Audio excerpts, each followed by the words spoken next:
Halo semuanya. Perkenalkan, saya Lutfia Rahmati dan di sini saya akan membahas sedikit tentang sastra kontemporer bersama Arin. Halo Arin. Hai. Jadi kita tuh di sini sekarang mau ngomongin sedikit aja gitu tentang sastra kontemporer. Iya. Arin tahu nggak sastra kontemporer itu apa?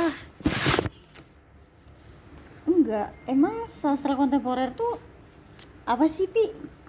Jadi sastra kontemporer itu bisa disebut sebagai sastra masa kini, sastra sezaman, atau sastra dewasa ini. Nah, terus kalau di KBBI, Kamus Besar Bahasa Indonesia, sastra kontemporer itu adalah sastra yang hidup pada masa kini atau sastra yang hidup dalam waktu yang sama. Nah, terus sastra kontemporer juga bisa disebut sebagai sastra mutaakhir. Karena pada saat itu, sastra kontemporer itu dianggap sebagai ujung atau akhir dari penciptaan karya sastra itu sendiri. Tapi ya, pada kenyataannya antara sastra modern sama mutaakhir itu bukan sekadar periode, tapi itu karena tentang pola pikir seorang pengarang yang karena zaman itu semakin maju, jadi pengarang juga memiliki pola pikir yang maju untuk menciptakan sebuah karya sastra gitu. Oh, alah gitu. Terus sastra kontemporer tuh munculnya karena apa sih, Pi? Jadi sastra kontemporer itu muncul sebagai reaksi terhadap sastra konvensional atau sastra-sastra terdahulu yang dianggap itu udah terlalu mendominasi gitu.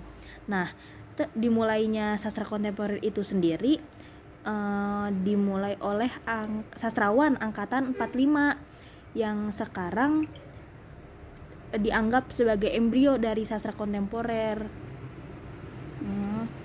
Tapi kan sebelumnya tuh udah ada ya, Pi, karya-karya sastra terdahulu gitu. Ya, Terus konsep sama tujuan sastra kontemporer tuh apa sih sebenarnya?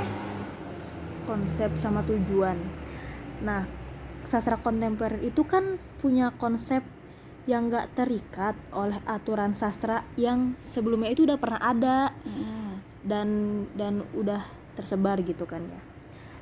Jadi tujuan dari sastra kontemporer itu sendiri untuk menciptakan sebuah karya baru yang berbeda dari ketentuan yang sebelumnya udah ada. Makanya sastra kontemporer itu disebut sebagai sastra yang melampaui zamannya gitu. Oh, alah, I see. Oke. Thank you, Pi, atas informasinya. Iya, sama-sama Arin.